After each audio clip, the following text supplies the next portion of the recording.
할렐루야. 오늘도 말씀을 사모하는 우리 성도님들 위해 하나님의 은혜가 충만하기를 기도합니다. 오늘의 성경 통독은 출애굽기 28장에서 30장까지의 말씀입니다. 오늘은 출애굽기 29장의 말씀을 통하여 하나님께서 원하시는 제물은 온전한 마음으로 구별한 흠없는 것입니다. 라는 말씀으로 은혜를 나누겠습니다. 오늘의 본문 출애굽기 29장 1절의 말씀입니다. 너는 그들에게 나를 섬길 제사장 직분을 위임하여 그들로 거룩하게 할 일이 이러하니 곧 젊은 수소 하나와 흠없는 수양 둘을 취하고. 아멘. 출애굽기 19장은 제사장 위임식 규례를 다루고 있습니다. 1절을 보면 제사장 위임식을 위해서 제물을 준비하라는 말씀이 나옵니다. 그런데 준비되어야 할 제물이 아무 것이나 될 수 있었던 것은 아니었습니다. 본문을 잘 보면 제사장 위임식 때 드려질 예물의 성격이 규정되고 있는 것을 볼 수 있습니다.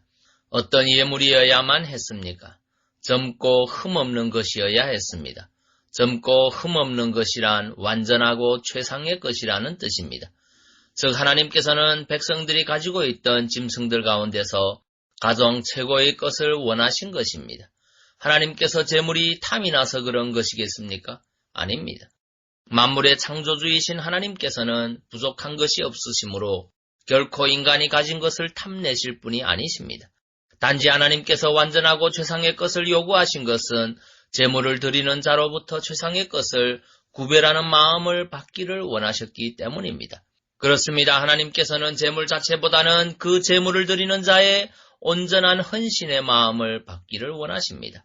사실 제물을 구별하여 드린다는 것은 마음을 드리는 것과 다를 바 없는 것입니다. 왜냐하면 제물을 드리기 전에 벌써 마음이 움직여지기 때문입니다. 마음이 50인데 제물을 100으로 드릴 수 있겠습니까? 그것은 도저히 불가능한 것입니다. 마음이 50이면 50 이상으로는 절대 드릴 수 없는 것입니다. 그래서 본절에서 젊고 흠없는 것, 즉 가장 좋은 것으로 드리라고 하나님께서 명하신 것도 그것을 구별하여 드릴 수 있는 최고의 헌신된 마음을 원하셨기 때문인 것입니다. 말라기 시대를 보십시오. 당시 사람들이 하나님께 어떤 제물을 드렸습니까? 눈멀고 병든 것으로 드리지 않았습니까? 그들이 왜 그랬습니까? 말라기 1장 6절을 보면 그들이 하나님을 멸시하고 공경하지 않았기 때문이라고 증거하고 있습니다. 다시 말해서 하나님을 향한 헌신된 마음이 없었기 때문이라는 것입니다.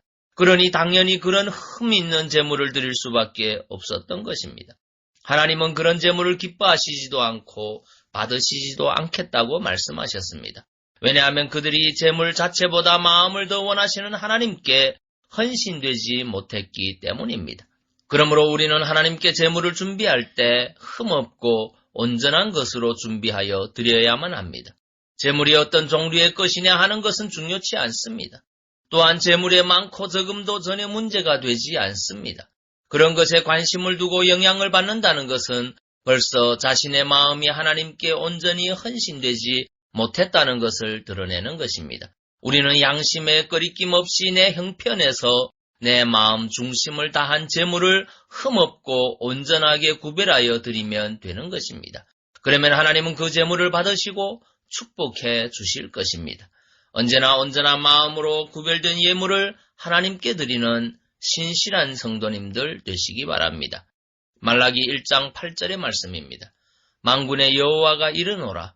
너희가 눈먼 희생으로 드리는 것이 어찌 악하지 아니하며 저는 것 병든 것으로 드리는 것이 어찌 악하지 아니하냐. 이제 그것을 너희의 총독에게 드려보라. 그가 너를 기뻐하겠느냐. 너를 간합하겠느냐.